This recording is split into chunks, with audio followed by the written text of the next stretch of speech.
Wala kang pagpupuri. Hallelujah. Lahat wala. Wala din yung apoy ng Espiritu ng Diyos. I-twist natin mga kapatid ko. Mayroon tayong mga prayer. Masipag tayong magbasa ng Biblia. Masipag tayong mag-sharing about kanino man, lalo higit sa family, relative, mga kapatid. Masipag tayong magpagamit sa gawain ng Panginoon. Masipag tayong dumalo sa gawain. Masipag tayong mag-worship sa Panginoon. Hallelujah! Ang resulta niyan, hallelujah! Ang apoy ng Espiritu ng Diyos, ang apoy mismo ng Diyos ay ating mararanasan, mararamdaman natin. Hindi apoy ng mundong ito na nakakapagsunog, nakakapagluto, kundi apoy mismo ng Espiritu ng Diyos na tayo lang ang makaranas yan. Hindi yung wala sa Panginoon. Palakpakan natin si Jesus. Thank you, Lord. Hallelujah. Kaya apoy din ang gagamitin ng Diyos sa mga taong hindi naglilingkod sa Panginoon.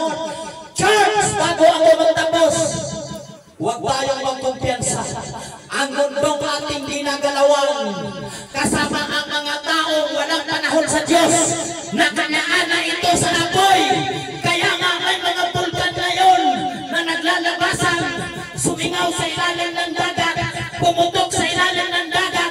Hallelujah, mga bulkan na patay at natutulog, nabuhay na ngayon mga kapatid. Bakit? Dahil ang mga bulkan na yan ang palatandaan na ang impyerno, ang sabi ng Matthew 24, ay nasa ilalim ng lupa mga kapatid ko. Praise God! Bubuksan ng Diyos pagdating ng panahon na ibubuhos na niya ang galit.